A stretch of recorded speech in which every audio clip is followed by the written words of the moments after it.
Hi everyone, this is our channel, Meet the Real Story. Please like, share and subscribe. I am addicted to food. I suffer a lot. I need help. I've tried to give up, but I fail every time. Hamburgers. Who can give up eating hamburgers, especially with barbecue sauce? I didn't mind this kind of addiction, but I'm getting ahead of myself. Let me begin by introducing myself. I am Patricia, 15 years old, living with my parents and my brother. I lead a quiet life. No interests, no hobbies, except for eating, that is. Food is my faithful friend. It never leaves me. It is my partner, my soulmate. But having food as your soulmate has insidious side effects. A dark side, if you will. It denies me a healthy life, robs me of the energy to play, and causes me to sleep excessively. I would much rather stay at home with a bag of potato chips than go out and exercise. My soulmate ultimately betrayed me, though, last Thanksgiving at my granny's home. She lives in a state nearby. Granny was a clever doctor, and an excellent cook at that. She could conjure up something really delicious. On that day, she had prepared barbecue turkey with nuts and other secret recipe ingredients. The taste was so great, as if it had descended from heaven itself. I felt like I was fighting a food war, and I had to win at all costs. I ate and ate and ate. I don't know why, but I just couldn't control myself. I attacked that turkey like it was the last on the planet. But every culinary war with a worthy adversary, such as the barbecued turkey, has its own unique type of casualties. Suddenly, I found myself unable to breathe. I fell to my knees and passed out. The turkey had won. I woke up later in the hospital, though, still clinging to an unfinished turkey leg. The doctor told me that I was gaining way too much weight. He said that I should be put on a diet. Diet? Man, how I hated that word. It hung over my head like the sword of Damocles. It meant depriving me of my passion, my reason for living. I considered eating vegetables in small amounts to be the worst form of cruel and unusual punishment. The worst form of torture imaginable. Imagine thinking of a wonderful, greasy, cheese-laden pizza with all the toppings and then suddenly opening your eyes to find a healthy green salad bowl. But I had reached a turning point in life. One day, my brother was playing on the street, while I was sitting at home gazing longingly at a tempting piece of cheesecake, just sitting there, taunting, daring me to eat it. I struggled mightily to resist the urge, but in the end I succumbed and wolfed it down like a starving animal. Shortly afterwards, I began feeling dizzy, but I was unable to call for help this time, and then I passed out again. I was taken to the hospital. While lying in the hospital bed, half conscious, I overheard the doctor say to someone, "She needs to stop eating or it will be the death of her." I thought to myself, whoa, death? So I made up my mind right then, right there. I resolved to fight a new war, a war against my appetite. On our way back home, I told my father that I wanted to see a nutritionist.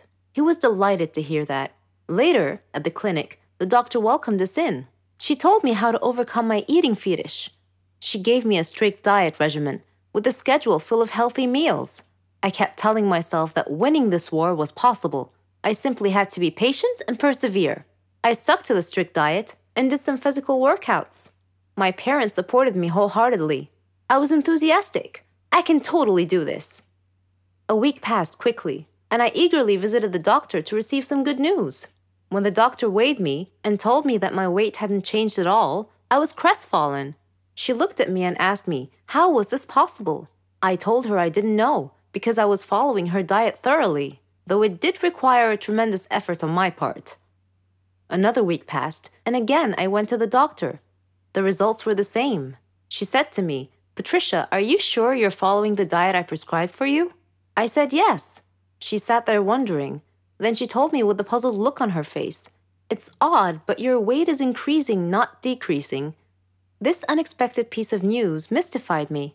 Another week passed. No change. The doctor was nonplussed. I returned home with a dejected look on my face. My father asked me what was wrong. When I told him, he laughed. Do you believe that? My father actually laughed at my predicament. I was furious. He gestured an apology with his hand and then told me that it was my own fault. I was puzzled. What are you talking about? He told me that I had been sleepwalking to the refrigerator every night and eating everything in sight. I was taken aback. I couldn't believe it. Stop acting like he didn't know it, he said. You must have been awake. I replied, No, father, I'm not acting. I was truly unaware that I've been sleepwalking and eating in my sleep. But now that we've finally solved the mystery of the increasing weight, we returned to the doctor with this new information and told her the situation.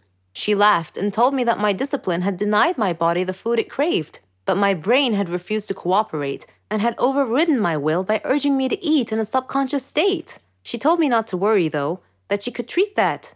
Armed with this knowledge and her support, and the support of my family, I felt that I could finally win this war. Hello, my name is Brenda, and this is how I embarrassed myself when I was about 14 years old. Before I tell you my story, let me highlight a few points. All teens experience some amount of anxiety at times. It is actually a normal reaction to stress, and sometimes it even helps them deal with overwhelming situations. For many teens, things like public speaking, final exams, or even going out on a date can cause feelings of anxiety. For some teens, however, anxiety can go beyond these typical symptoms to negatively affect friendships, participation in activities, and even their schoolwork.